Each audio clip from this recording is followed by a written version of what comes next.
అందరికీ నమస్కారం. గత 2-3 రోజులుగా నడుస్తున్నటువంటి గులకరాయి డ్రామాని రాష్ట్ర వ్యాప్తంగా అందరూ గమనిస్తూ ఉన్నారు. జగన్మోహన్ రెడ్డి అతని కింద పనిచేసేటటువంటి పిల్ల సైకోలు అందరూ కూడా, వైసీపీ బులుగుముఠ అందరూ కూడా ఏదో ఒక రకంగా రేపు తాము ప్రయాణిస్తున్నటువంటి నావ మునిగిపోతున్నటువంటి సందర్భంలో ఎన్నికలలో ఘోరమైనటువంటి ఓటమి తప్పదు అని గ్రహించి ఏదో ఒక విధంగా ప్రజల వద్ద నుంచి సానుభూతి పొందాలన్న ఒక కుట్ర, రెండో పక్కన ఈ కుట్రలో ఏదో ఒక విధంగా ఈరోజు బలమైనటువంటి ప్రతిపక్ష పాత్ర పోషిస్తున్నటువంటి తెలుగుదేశం పార్టీ, ఆ పార్టీకి చెందినటువంటి ముఖ్య నాయకులు ఎవరైతే గత 5 సంవత్సరాల కాలంగా జగన్మోహన్ రెడ్డి ప్రభుత్వంలో జరుగుతున్నటువంటి అవినీతి అక్రమాలను కానివ్వండి, వాళ్ళు చేస్తున్నటువంటి అరాచకాలను కానివ్వండి, బలంగా ఎవరైతే ప్రశ్నిస్తున్నారో అటువంటి వ్యక్తుల్ని ఇరికించేటటువంటి కుట్ర కూడా జరుగుతోంది. ఒకటి ప్రజల వద్ద నుంచి సానుభూతి పొందే కుట్ర, రెండోది బలమైనటువంటి వాయిస్ని ప్రజల పక్షాన వినిపిస్తున్నటువంటి నాయకుల్ని ఇరికించేటటువంటి కుట్ర. 2 రకాలుగా కూడా తాడేపల్లి ప్యాలెస్ కేంద్రంగా ఈ కుట్రకి తెరలేపారు జగన్మోహన్ రెడ్డి, అతని దొంగల ముఠ. విజయవాడలో ఆ రోజున ముఖ్యమంత్రి గారి బస్సు యాత్ర సందర్భంగా ఏం జరిగిందో ప్రపంచం మొత్తం చూశారు. ఏనాడు ముఖ్యమంత్రి యాత్రలలో కరెంటు పోనిది, ఆ రోజున కరెంటు పోయింది. ఒక రకంగా చెప్పాలంటే కరెంటు తీసేశారు. కరెంటు తీసేసి కుట్రపూరితంగా చీకట్లో ముఖ్యమంత్రిని బస్సు పైన నుంచోబెట్టి ఒక గులకరాయి దాడి డ్రామాకి ఏ విధంగా తెరలేపారో ప్రపంచం మొత్తం చూసి ఆశ్చర్యపోవటమే కాకుండా ఒక రకంగా నవ్వుకున్నారు. ఇంకెన్ని రోజులయ్యాయి డ్రామాలని చెప్పి. 2019 ఎన్నికలకు ముందు విశాఖపట్నం ఎయిర్పోర్ట్ కేంద్రంగా మీరు ఆడినటువంటి కోడికత్తి డ్రామా ఏంటో, దానిలో అకారణంగా మరి ఒక దళిత బిడ్డని బలిపశువుని చేసి, కోడికత్తి సీను పరిస్థితి అంటే వాళ్ళు మనందరికీ తెలుసు. 5 సంవత్సరాలు రాజమండ్రి కేంద్ర కారాగారంలో ఏ రకంగా మగ్గాడో, మొన్న మధ్యనే అతి కష్టం మీద అతన్ని బెయిల్ ద్వారా బయటకు వచ్చినటువంటి పరిస్థితి. ఇదే సీను నేను రాజమండ్రి సెంట్రల్ జైల్లో ఉన్నప్పుడు నాతో కలిసి మాట్లాడటం జరిగింది. అన్న, ఈ రకంగా నన్ను బలిపశువుని చేస్తా ఉన్నారు, ఒక దళిత బిడ్డ అకారణంగా ఇరికించి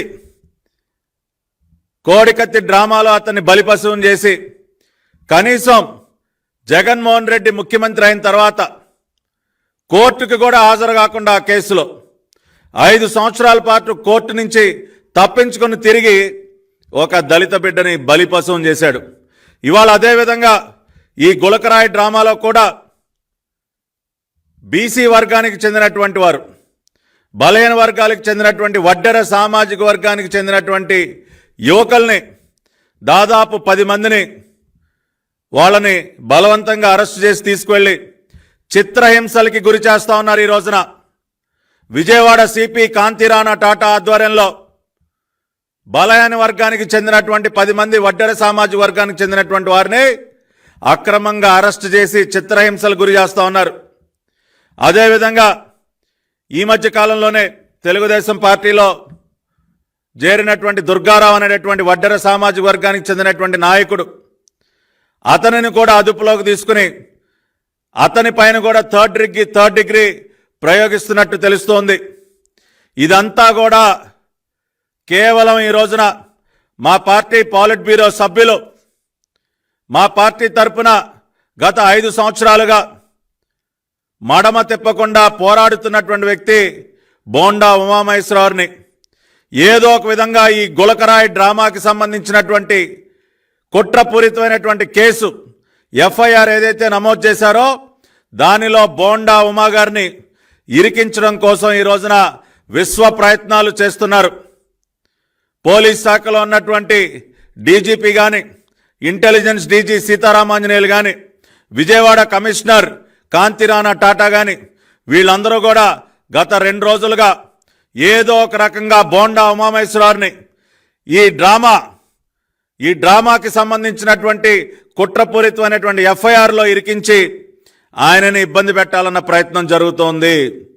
ప్రజాస్వామ్యబద్ధంగా తెలుగుదేశం పార్టీని ఎదుర్కోలేక, ప్రజాస్వామ్యబద్ధంగా బోండా ఉమామహేశ్వరరావుని విజయవాడ సెంట్రల్ కాన్స్టిట్యున్సీలో ఎదుర్కోవటం కష్టమని వాళ్ళు గ్రహించి ఈ గులకరాయి డ్రామాకి విజయవాడ సెంట్రల్ కాన్స్టిట్యున్సీని ముందుగానే ఎంచుకొని ఆ ప్రాంతంలో కరెంటు తీసేసి ఈ కుట్రకి తెరలేపారు. జగన్మోహన్ రెడ్డి డైరెక్షన్లో ఈ కుట్రలో ప్రధాన పాత్రలు పోషించినటువంటి వ్యక్తులు వెల్లంపల్లి సీను. ఈ రోజున అతని యొక్క చరిత్ర ఏంటో ప్రపంచం మొత్తానికి తెలుసు. విజయవాడ వెస్ట్ కాన్స్టిట్యున్సీని పూర్తిగా దోచుకు తిని ఒక గజదొంగ కంటే ఎక్కువగా అక్కడ ఉన్నటువంటి వ్యాపారస్తుల్ని వేధించి వారి దగ్గర నుంచి కోట్ల రూపాయలు గుంజి దేవాదాయ శాఖ మంత్రిగా ఇవాళ ఇతను చేయనటువంటి అక్రమాలు లేవు. ఆఖరికి కొబ్బరి చిప్పలను కూడా వదిలిపెట్టలేదు ఈ కొబ్బరి చిప్పల మంత్రి అని చెప్పి ప్రపంచం మొత్తం చెప్పుకుంటూ ఉన్నారు.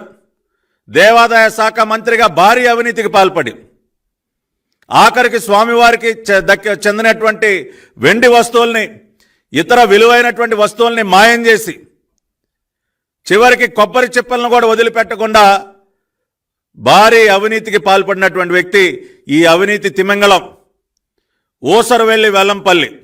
అటువంటి వ్యక్తికి ఎవడోటేస్తాడండి? అటువంటి అవినీతి పరుడు విజయవాడ పశ్చిమ నియోజకవర్గంలో ఇవాళ ఒక చెత్త కింద చూసేటటువంటి అతన్ని, ఆ నియోజకవర్గంలో పనికిరాని చెత్తగా మారిపోయినటువంటి వ్యక్తిని విజయవాడ సెంట్రల్ నియోజకవర్గానికి తీసుకొచ్చి ఇవాళ అతన్ని మళ్ళీ ఏదో ఒక విధంగా గెలిపించే ప్రయత్నం చేస్తూ ఉన్నాడు జగన్ రెడ్డి. ఎందుకంటే జగన్ రెడ్డికి ఇటువంటి బందిపోటు నాయకులు, ఇటువంటి దొంగల ముఠా నాయకులు, ఎవడైతే బాగా దోచుకుని తింటాడో, ఎవడైతే బాగా ప్రజల్ని వేధిస్తారో, ఎవరైతే పీక్కు తింటారో ప్రజల్ని, వాళ్ళు చాలా ఇష్టం. మరి ఆ కేటగిరీలోకి బ్రహ్మాండంగా సెట్ అవుతాడు ఈ వెల్లంపల్లి. కాబట్టి అతనిని ఏదో ఒక రకంగా గెలిపించాలని ఒక కుట్రలో భాగంగా ఈ గులకరాయి డ్రామాకి తెరలేపారు. రెండో పక్కన కోవర్టు నాని, మనందరం చూసాం గత 5 సంవత్సరాలుగా తెలుగుదేశం పార్టీలో ఉంటూ జగన్మోహన్ రెడ్డి విసిరే చిల్లరకి కక్కుర్తుపడి అతని కోవర్టుగా మారిపోయి తెలుగుదేశం పార్టీలో ఉంటూ ఒక వెన్నుపోటు పొడిచినటువంటి వ్యక్తి, పూర్తిగా దివాళా తీసినటువంటి వ్యక్తి, బ్యాంకులకి ఎగనామం పెట్టినటువంటి వ్యక్తి, బ్యాంకుల్ని మోసం చేసినటువంటి చీటర్ ఈ కోవర్టు నాని. ఎవడికి తెలీదా నీ చరిత్ర? ఎవడికి తెలీదు? శ్రీరామ్ ఫైనాన్స్ని ఎంతకు మోసం చేశావో, ఇండియన్ ఓవర్సీస్ బ్యాంక్కి ఎంతకి టోపీ పెట్టే ప్రయత్నం చేస్తా ఉన్నావో, ఆఖరికి ప్రభుత్వానికి కట్టాల్సినటువంటి పన్నులు కూడా చెల్లించకుండా ఏ విధంగా ఎగ్గొట్టావో, ఊళ్ళో ఎంతమంది జేబులు కొట్టేశావో ఎవడికి తెలీదా నీ చరిత్ర? ఆఖరికి నువ్వు నడిపేటటువంటి హోటల్ ఏమో కోవర్టు నాని, ఇవాళ బెంజీ కంపెనీ దగ్గర ఒక హోటల్ నడుపుతా ఉన్నావు, జేడ్ స్వీట్స్. ఆ హోటల్లో డైరెక్టర్లు ఎవరయ్యా? ఇవాళ ఇన్ఫర్మేషన్ ది. ఇవాళ రాష్ట్ర వ్యాప్తంగా ఉన్నటువంటి ప్రజలందరూ కూడా ఒకసారి పరిశీలించండి. కేసినేని హోటల్స్, దానిలో ఉన్నటువంటి డైరెక్టర్లు, దాని ఓనర్లు ఎవరయ్యా అంటే ఇవాళ ఆయన కింద పనిచేసేటటువంటి ఒక గుమస్తా, పనిచేసేటటువంటి ఒక మేనేజరు. ఏం కర్మయా నీకు? ఎవడైనా తాను చేసేటటువంటి వ్యాపారానికి తన పేరు మీద చేసుకుంటారు, తన పేరు మీద దర్జాగా నడుపుకుంటారు. నువ్వు బ్యాంకులకి బురుడి కొట్టించినటువంటి 420 కాబట్టి, రేపు మాపు జైలుకి వెళ్లాల్సినటువంటి వ్యక్తివి కాబట్టి, ఆఖరికి నువ్వు చేసే వ్యాపారాన్ని కూడా నీ పేరు మీద పెట్టుకోకుండా పేర్లు మార్చి నీ గుమస్తాల పేర్లు పెట్టావు కదయా. అంతకంటే దగులుబాజీ పని ఏమైనా ఉంటుందా? ఇటువంటి చీటర్లని పక్కన పెట్టుకుని కోవర్టు నాని అనేటటువంటి ఒక 420 వెల్లంపల్లి, ఈ కొబ్బరి చెప్పుల మంత్రిగా పేరు సంపాదించినటువంటి వ్యక్తి, ఇటువంటి చీటర్లను పక్కన పెట్టుకుని విజయవాడలో గెలవాలి. ఎవరిపైన? ఒక కేసినేని చిన్ని గారి పైన, ఒక బోండా ఉమామహేశ్వరరావు పైన మీరు గెలవటం సాధ్యమా? ఇటువంటి చీటర్లని విజయవాడ ప్రజలు ఆదరిస్తారా? ఇవాళ ఎట్టి పరిస్థితుల్లో ఇటువంటి చీటర్లకి డిపాజిట్లు దక్కే అవకాశం లేదని తెలిసి ఇవాళ విజయవాడ సెంట్రల్ నియోజకవర్గంలో ఈ గులకరాయి డ్రామాకి తెరలేపారు. ఇవాళ ఒకటే చెప్తా ఉన్నాం విజయవాడ పోలీస్ కమిషనర్ కాంతి రాణా టాటా గారికి, ఏమంటే రాణా గారు, మీ ప్రెస్ మీట్ ఒక జబర్దస్త్ కామెడీ షో కింద మారిపోయింది. అది తెలుసా మీకు? ప్రెస్ మీట్లో ఏం మాట్లాడారో తెలుసా మీకు? అరచేతి సైజులో ఉన్నటువంటి రాయి ముఖ్యమంత్రి గారికి తగిలి, వెల్లంపల్లికి తగిలి అట్నుంచంటే గాల్లో ఎగిరిపోయిందా? ఏమన్నా కొద్దిగా కామన్ సెన్స్తో మాట్లాడారా మీరు? ఇటువంటి డ్రామాల్లో మీరు కూడా పాత్రధారులు అవుతా ఉన్నారా? ఖచ్చితంగా దీని పర్యవసానాలు మీరందరూ కూడా అనుభవిస్తారు. రేపు రాబోయేది ఎన్డీఏ ప్రభుత్వం, చంద్రబాబు నాయుడు గారి సారథ్యంలో ఎన్డీఏ ప్రభుత్వం ఏర్పడబోతా ఉంది. ఎవ్వరిని కూడా వదిలిపెట్టే ప్రసక్తే లేదు. ఇవాళ జగన్ పర్సనల్ సర్వీస్ చేస్తున్నటువంటి ఈ పోలీస్ అధికారులందరినీ కూడా హెచ్చరిస్తున్నాం, మిమ్మల్ని ఎవ్వరిని కూడా వదిలిపెట్టే ప్రసక్తే లేదు.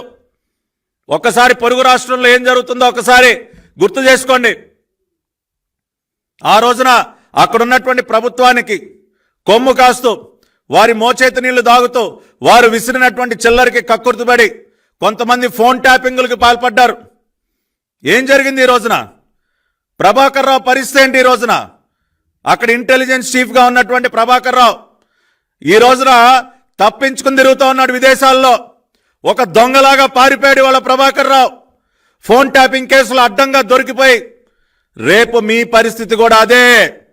మిస్టర్ కాంతి రాణా టాటా, మిస్టర్ సీతారామాంజనేయులు, రేపు మీ పరిస్థితి కూడా అదే కాబోతూ ఉంది. మీరు గుర్తుపెట్టుకోండి. ఈ గులకరాయి డ్రామాలో పాత్రదారులుగా మారిపోయి బోండా ఉమామహేశ్వరరావు లాంటి బలమైనటువంటి నాయకుడిని ప్రజాస్వామ్యబద్ధంగా ఢీకొట్టలేక ఇటువంటి కుట్రలకి తెరలేపుతో ఆ కుట్రలో భాగస్వాములైనటువంటి మీ పరిస్థితి కూడా ఇవాళ తెలంగాణలో ఉన్నటువంటి గత ప్రభుత్వానికి కొమ్ము కాసినటువంటి ఐపీఎస్ అధికారులు ఎవరైతే ఉన్నారో వాళ్ళు ఏ రకంగా ఇవాళ దొంగల్లాగా పారిపోయారో, దొంగల్లాగా తప్పించుకుని తిరుగుతూ ఉన్నారో, రేపు మీ పరిస్థితి కూడా అదే కాబోతోంది. ఖచ్చితంగా ఈ గులకరాయి డ్రామా పైన సిబిఐ ఎంక్వైరీ వేస్తాం. ఏ ఒక్క అధికారిని కూడా వదిలిపెట్టే ప్రసక్తే లేదు. గతంలో ఒక దళిత బిడ్డని బలిపశువుని చేసి ఇవాళ బలహీన వర్గాలకు చెందినటువంటి బిడ్డల్ని బలిపశువులను చేస్తారా? మీ కార్యాలయాల్లో బంధించి థర్డ్ డిగ్రీ ప్రయోగిస్తారా? అంత చులకనగా ఉందని మీకు బీసీలంటే? తెలుగుదేశం పార్టీకి వెన్నుముక బలైన వర్గాలు, తెలుగుదేశం పార్టీ వెన్నుముక ఇవాళ రాష్ట్రంలో ఉన్నటువంటి కోట్లాది మంది బీసీలు. అటువంటి వారిపైన ఈ రకమైనటువంటి దౌర్జన్యం జరిగితే చూస్తూ కూర్చుంటుందా తెలుగుదేశం పార్టీ? ఖచ్చితంగా దీని యొక్క పర్యవసానాలు అనుభవిస్తారు. ఇప్పటికే రాష్ట్రంలో ఉన్నటువంటి ఎస్సీ, ఎస్టీ, బీసీ మైనారిటీలు తిరుగుబాటు ధోరణితో ఉన్నారు. కడుపు మండి తిరగబడతా ఉన్నారు. ఈ రోజున బీసీ బిడ్డ అమర్నాథ్ని ఏ రకంగా పెట్రోల్ పోసి తగలబెట్టారో, ఒక దళిత బిడ్డ కిరణ్ ఏ రకంగా చావుకు కారణమయ్యారో, ఒక మైనారిటీ బాలిక మిస్బా చావుకు ఏ రకంగా కారకులయ్యారో ఇవాళ అవన్నీ కూడా గుర్తు చేసుకుంటూ ఉన్నారు. మీరు వారి మనసుల్లో, వారి గుండెల్లో చేసినటువంటి గాయం ఏదైతే ఉందో ఆ గాయాన్ని గుర్తు చేసుకుంటే ఈ రోజున రాష్ట్రంలో ఉన్నటువంటి ప్రతి ఒక్క బలహీన వర్గానికి చెందినటువంటి బిడ్డ మీ పైన తిరుగుబాటు చేస్తూ ఉన్నారు. అటువంటి వర్గాలకి ఈ రోజున వెన్నుదన్నుగా నిలుస్తున్నటువంటి పార్టీ తెలుగుదేశం పార్టీ. నాయకులు బోండా ఉమామహేశ్వరరావు లాంటి నాయకులు. దమ్ముంటే మీరు ప్రజాస్వామ్యబద్ధంగా ఎదుర్కొండాయా? ఏమై వెల్లంపల్లి, నువ్వు ఇటువంటి డ్రామాలు ఎన్ని ఆడినా, కోవర్టు నానికి కూడా చెప్తా ఉన్నా, ఇటువంటి డ్రామాల్లో ఎంత అద్భుతంగా నటించినా ఏమైనా నాని తప్పుమని శబ్దం వినిపించిందా నీకు? ఏదో ప్రెస్ మీట్ పెట్టి చెప్తా ఉన్నావు. కొద్దిగా సిగ్గుండాలా నీకు? మొన్నటి వరకు జగన్మోహన్ రెడ్డిని వీడొక 420 గజ దొంగ, బందిపోటు అనని మాట లేదు. రాత్రికి రాత్రి ఎన్ని కోట్లకు అమ్ముడిపోయా నువ్వు? దేశం అంతా అప్పులు చేసి బ్యాంకులకి దివాలా పెట్టి, బ్యాంకులకి టోపీ పెట్టి రేపో మాప కటకటాలకు వెళ్లాల్సినటువంటి నువ్వు ఎన్ని కోట్లకు అమ్ముడిపోయావు? ఎన్ని కోట్లు తీసుకుని మళ్ళీ నాటకం ఆడుతా ఉన్నావు? నువ్వు నీ ఓసరవెల్లి వెల్లంపల్లి ఎన్ని నాటకాలు ఆడినా రేపు మీ పరిస్థితి ఏంటో అర్థం చేసుకోండి. ఘోరమైనటువంటి ఓటమి. మళ్ళీ జీవితంలో మీరు రాజకీయంగా కోలుకోలేనటువంటి దెబ్బ విజయవాడ ప్రజలు కొట్టబోతా ఉన్నారు మిమ్మల్ని. కాబట్టి ఈ వాస్తవాలన్నీ దయచేసి ప్రజలు అర్థం చేసుకోండి. ఇప్పటికే మీకు ఈ నాటకానికి సంబంధించినటువంటి అన్ని విషయాలు మీరన్నీ కూడా గుర్తించారు.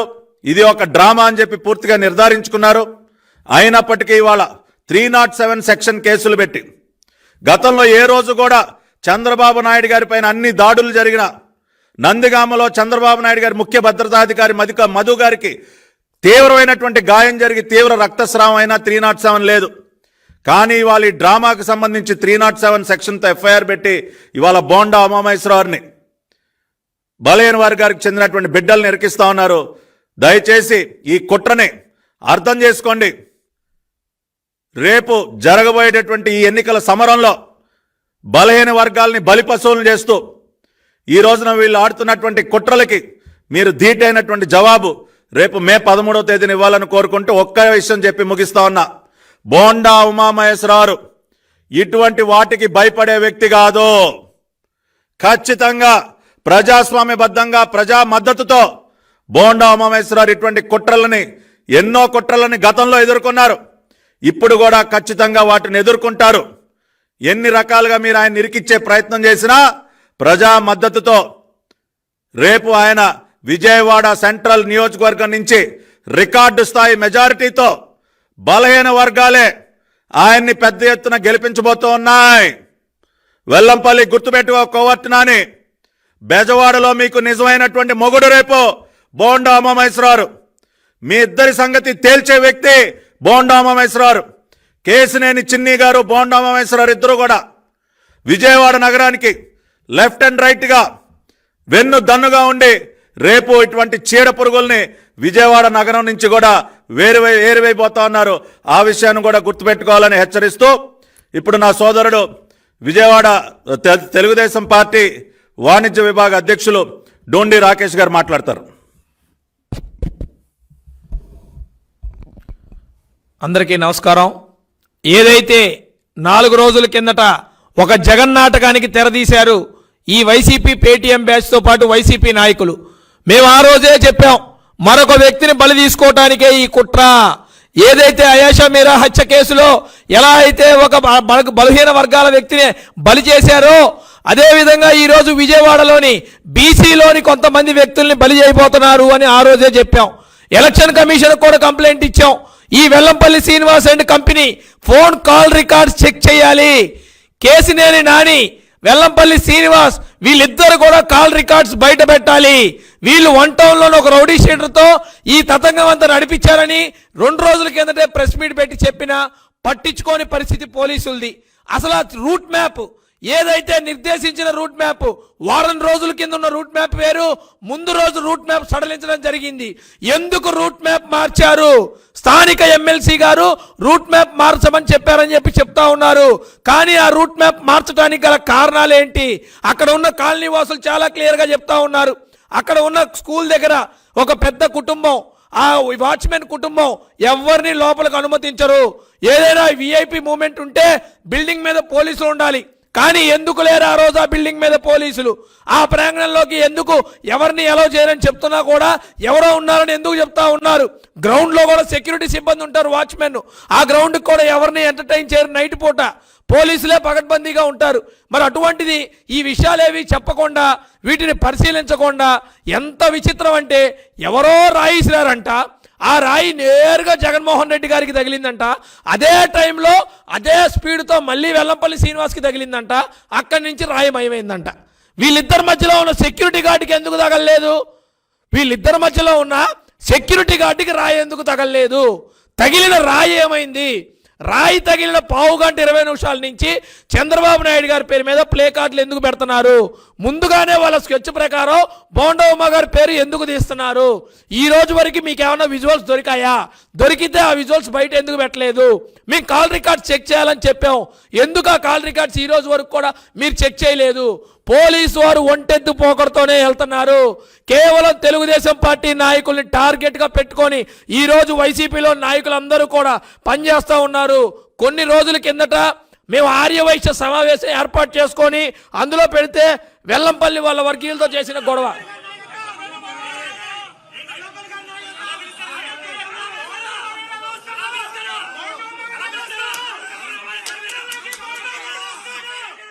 ఈ విధంగా వాళ్ళే గొడవ చేసి వాళ్ళే సమావేశాన్ని రభస చేసి ఈ రోజు కేసులు తీసుకొచ్చి సొంత నియోజకవర్గంలోని సొంత కులమైన ఆర్యవైశ్యుల మీద పెట్టారు. ఈ రోజు వన్ టౌన్లో వాళ్ళ పని అయిపోయింది. వన్ టౌన్లో వాళ్ళని పీల్చి పిప్పి చేసి ఇబ్బంది పెట్టేశారు. ఈ రోజు సెంట్రల్ నియోజకవర్గంలో ఎవరైతే బోండా ఉమా గారికి అండగా ఉంటున్న ప్రతి ఒక్క ఆర్యవైశ్యుడి మీద కేసులు నమోదు చేసిన మాట వాస్తవం కాదా? ఒక పాంప్లెంట్ పంచారన్న నెప్పంతో ఆర్యవైశ్యుల మీద కేసు పెట్టారు. సమావేశం ఏర్పాటు చేశారన్న నెప్పంతో ఆర్యవైశ్యుల మీద కేసు పెట్టారు. ఈ విధంగా ఈ ద్రోహి వెల్లంపల్లి శ్రీనివాసు పగపట్టి పోలీసుని వాడుకొని అన్నెసెసరీగా అందరి మీద కేసులు పెడతా ఉన్నారు. అతను ఓడిపోతారన్న సంగతి అతనికి తెలిసి కేసినేని నాని మరియు వెల్లంపల్లి శ్రీనివాస్ ఇద్దరూ కలిసి బోండా ఉమా గారిని టార్గెటెడ్గా ఈరోజు పనిచేస్తూ ఉన్నారు. గతంలో కూడా మీకు తెలుసు కేసినేని నాని గారు ఎన్నోసార్లు బోండా ఉమా గారిని ఏ విధంగా మాట్లాడారో, అదేవిధంగా ఈ మిస్టర్ వెల్లంపల్లి కూడా ఎన్ని రకాలుగా మాట్లాడారో మీ అందరికీ తెలుసు. కానీ మేము అడిగిన ప్రతి దానికి ఏ దానికి కూడా సమాధానం చెప్పరు. మేము అడిగిన దానికి సాక్ష్యాలు చూపించరు. మేము అడిగిన విధంగా ఎంక్వైరీ చేయరు. ఏదైతే సుమోటోగా వాళ్ళు చెప్పారో ఆ విధంగా వాళ్ళు చేసుకుంటా వెళ్తారు. నాకు అర్థం కాని విషయం ఏంటంటే ప్రెస్ మీట్లో పదే పదే అడుగుతున్న పోలీసు వారు సమాధానం చెప్పట్లేదు. ఒక బస్సులో పర్సు దొంగలిస్తే బస్సును ఆపేసి పోలీసు వారిని పిలిపించి బస్సులో ఉన్న జనం మొత్తాన్ని తనిఖీ చేస్తారు. అటువంటిది ఒక ముఖ్యమంత్రి హోదాలో ఆ నాయకుడు అక్కడికి వస్తే ఆ ముఖ్యమంత్రికి రాయి తగిలితే ఆ రాయి దొరకదట. అసలు ఆ బస్సుని ముందుకెందుకు వెళ్ళనిచ్చారు? ఉన్న వాళ్ళని చుట్టూ 1300 మంది పోలీసులు ఉన్నారని సిపి గారు చెప్తా ఉన్నారు కదా. 1300 పోలీసులు రో పార్టీలాగా సర్కిల్ వేసి జనాల్ని జల్లెడబట్టాల్సిన అవసరం ఉంది కదా. ఎందుకు ఆ రోజు సాక్ష్యాల విధ్వంసం అయ్యే విధంగా వాళ్ళు చర్యలు తీసుకోలేదు? సాక్ష్యాల విధ్వంసం ఎందుకు చేయించారు దగ్గరుండి? అక్కడి నుంచి 7-8 కిలోమీటర్ల బస్సు యాత్ర సాగిస్తారా? ఆ ప్రాంతం నుంచి ఇమీడియట్ గా జనం మొత్తాన్ని మూవ్ చేస్తారా? ఈ రోజు ఏమైనా సాక్ష్యాలు ఉంటే చెప్పండి అని సిపి గారు 2 లక్షలు ఇస్తావు 3 లక్షలు ఇస్తామని చెప్పి నజరన ప్రకటిస్తారా? ఇదేం పద్ధతో అర్థం కాని పరిస్థితి. ఇందాక మా నాయకులు చెప్పినట్టు ఖచ్చితంగా దీని మీద సిబిఐ ఎంక్వైరీ చేయాలి. గతంలోనే చెప్పాం, మళ్ళీ కూడా చెప్తున్నాం. ఈ జగన్ నాటకానికి తెరదీసింది జగన్మోహన్ రెడ్డి కీలక పాత్ర అయితే వెల్లంపల్లి శ్రీనివాస్, కేసినేని నాని వీళ్ళ ముగ్గురు కలిసి ఈ రోజు అమాయకులైన బలి పశువుల్ని చేయబోతున్నారు. బలహీన వర్గాలని ఈ కేసుల్లో ఇరికిచ్చి తెలుగుదేశం పార్టీకి వెళ్ళి తిప్పబోతా ఉన్నారు. అసలు సిసలు నా తప్పు చేసిన వాళ్ళని తప్పించేస్తున్నారు ఈ కేసు నుంచి. దీని మీద ఎక్కడి దాకానే వెళ్తాం. ఖచ్చితంగా ఏదైతే సంఘటన జరిగిందో ఆ సంఘటనలో బలహీన వర్గాల వాళ్ళని బలిపశువు కాకుండా కాపాడతాం. ఎలక్షన్ కమిషన్ కూడా ఇమ్మీడియట్ గా దీని మీద స్పందించాలి. దీన్ని పరిగణనలోకి తీసుకొని ఏదైతే ఈ వెల్లంపల్లి శ్రీనివాస్, కేసినేని నాని, జగన్మోహన్ రెడ్డి ఉన్నారో ప్రజలను తప్పుదో పట్టించే విధంగా వీళ్ళు ఈ విధంగా డ్రామాకి తెరలేపారో వీళ్ళని ఎలక్షన్లో పోటీ చేయకుండా వీళ్ళ మీద వేటు వేయాలని చెప్పి కూడా కోరుతా ఉన్నాం. Thank you. కొద్దిసేపటి క్రితమే మరి మా పార్టీకి చెందినటువంటి పాలిట్ బ్యూరో సభ్యులు పెద్దలు వర్ల రామయ్య గారు మరి ఎన్నికల కమిషన్ దృష్టికి కూడా ఈ వ్యవహారాన్ని తీసుకెళ్ళటం, అదేవిధంగా దీనిపైన నిష్పక్షపాతంగా సిబిఐ ఎంక్వైరీ వేయాలి, సిబిఐ ఎంక్వైరీ వేస్తేనే మరి ఈ గులకరాయి డ్రామాకి సంబంధించినటువంటి ఈ డ్రామా వెనకుండి నడిపించినటువంటి పాత్రదారులందరూ కూడా బయటపడతారని లేఖ రాయటం, ఎలక్షన్ కమిషన్ కోరటం చాలా క్లియర్గా it is requested to order an impartial investigation in to this case by Central Bureau of Investigation, as the local police have been marked for their partiality towards the ruling party, for which act of kind we shall be ever grateful to you. అంటే ఇక్కడ ఉన్నటువంటి పోలీసులు అందరూ కూడా పూర్తిగా మరి కొంతమంది ఉన్నతాధికారులు, పోలీస్ డిపార్ట్మెంట్ మొత్తం కాదనుకోండి, కొంతమంది జగన్ పర్సనల్ సర్వీస్ చేస్తున్నటువంటి కాంతిరాణా టాటా కానీ, డీజీపీ కానీ, ఇంటెలిజెన్స్ డీజీ సీతారామాంజనేయులు కానీ వీరందరూ కూడా పూర్తిగా అధికార పార్టీ కొమ్ము కాస్తున్నారు. కాబట్టి వాళ్ళ సారథ్యంలో జరిగేటటువంటి ఇన్వెస్టిగేషన్కి ఎటువంటి శాంక్టిటీ ఉండదు, దానికి ఎటువంటి విశ్వసనీయత ఉండదు. ఖచ్చితంగా దీనిపైన సిబిఐ ఎంక్వైరీ వెయ్యాలని మేము డిమాండ్ చేస్తూ ఉన్నాం. ఆ పని మీరు ఎందుకు చేయట్లేదు? ఇవాళ ముఖ్యమంత్రి గారి పైన హత్యాయత్నం అని చెప్తున్నారు కదా. మీకు దమ్ముంటే సిబిఐ ఎంక్వైరీ కోరండాయా? గతంలో మీ చిన్నాన్న గొడ్డలిపోటు సమయంలో ఆ రోజున ముఖ్యమంత్రి ప్రతిపక్ష నాయకుడుగా ఉన్నటువంటి జగన్ రెడ్డి నాకు సిబిఐ కావాలి, నాకు సిబిఐ కావాలి అని ఎగిరెగిరి గంతులేశాడు కదా. ఏమయ్యా జగన్ రెడ్డి, నీపైన హత్యాయత్నం జరిగిందని చెప్తా ఉన్నావు కదయా, వెయ్యి అడుగు, సిబిఐ ఎంక్వైరీని అడుగు. ఇవాళ నీతో పాటు మేము కూడా కలిసి సిబిఐ ఎంక్వైరీ కావాలని మేమే డిమాండ్ చేస్తా ఉన్నాం. ఇద్దరం కలిసి అడుగుదాం సిబిఐ ఎంక్వైరీ. నీకు దమ్ముందా? నీకు ఆ ధైర్యం ఉండదయ్యా, ఎందుకంటే ఇది ఒక డ్రామా కాబట్టి. నీ చేతిలో తోలుబొమ్మల్లా మారినటువంటి కొంతమంది అధికారులు, వాళ్ళ చేత ఈ డ్రామా ఆడించి ఇప్పుడు ఏదో ఒక రకంగా సానుభూతితో పక్కన పొందుతూ బోండా ఉమా గారు లాంటి నాయకుల్ని ఇరికిచ్చే ప్రయత్నాలు చేస్తున్నావు కాబట్టి సిబిఐ ఎంక్వైరీ అడిగే దమ్ము సాహసం మీకెక్కడుందయా? ఇవాళ అందుకని ఎన్నికల కమిషన్ని ఇవాళ ఏ రోజు కూడా ఇటువంటి అనైతిక కార్యక్రమాలకి, ఇటువంటి హింసాత్మక కార్యక్రమాలకి ఏ రోజు పాల్పడినటువంటి తెలుగుదేశం పార్టీ, ప్రజాస్వామ్యబద్ధంగా వ్యవహరించినటువంటి Telugu Desam party CBI enquiry demand చేసింది. ఎన్నికల కమిషన్ కూడా ఖచ్చితంగా అటువంటి నిర్ణయం తీసుకుంటుందని ఆశిస్తూ ఉన్నాం. మళ్ళీ ఒకసారి ఎన్నికల కమిషన్ విజ్ఞప్తి చేస్తున్నాం, జరుగుతున్నటువంటి కుట్రని దయచేసి మీరు గమనించండి. మా పార్టీ పెద్దలందరూ కూడా ఈ వ్యవహారాన్ని మీ దృష్టికి తీసుకొచ్చారు. మళ్ళీ మీడియా ముఖంగా కూడా అప్పీల్ చేస్తూ ఉన్నాం రాష్ట్ర ఎన్నికల కమిషన్, ఇక్కడ ఉన్నటువంటి CEO ముఖేష్ కుమార్ మీనా గారిని, జరుగుతున్నటువంటి కుట్రని గమనించి ప్రతిపక్ష పార్టీల నాయకుల్ని ఏ రకంగా ఇరికించే ప్రయత్నాలు చేస్తూ ఉన్నారో, బలహీన వర్గాలకు చెందినటువంటి బిడ్డల్ని ఏ రకంగా హింసిస్తూ ఉన్నారో, ఇవన్నీ గమనించి ఎన్నికల కమిషన్ తరఫున మీరు ఒక నిర్ణయం తీసుకుని సిబిఐ ఎంక్వైరీకి ఆదేశించినట్లయితే ఈ గులకరాయి డ్రామా వెనుకున్నటువంటి పాత్రదారులందరూ కూడా బయటకు వస్తారు, బయట పడతారు. అప్పుడు ప్రజలందరికీ ఇంకా చాలా స్పష్టంగా అసలు డ్రామా అంతా కూడా అర్థమవుతుందని చెప్పి మరొకసారి ఎన్నికల కమిషన్కి విజ్ఞప్తి చేస్తూ రాష్ట్ర ప్రజలందరినీ కూడా బోండా ఉమా గారిని టార్గెట్ చేస్తూ జరుగుతున్నటువంటి కుట్రని దయచేసి మీరు గమనించండి. నిప్పు లాంటి వ్యక్తి బోండా ఉమా గారు, ఏ రోజు కూడా భయపడకుండా ధైర్యంగా ప్రజల పక్షాన నిలబడి పోరాడినటువంటి వ్యక్తి బోండా ఉమా గారు. అటువంటి వ్యక్తికి మద్దతుగా నిలవాల్సినటువంటి తరుణం ఇది. ఆ రకంగా మీరందరూ కూడా ఆయనకి మద్దతుగా, తెలుగుదేశం పార్టీకి మద్దతుగా నిలుస్తారని చెప్పి ఆశిస్తూ మీ అందరి దగ్గర సెలవు తీసుకుంటున్నాను. నమస్కారం.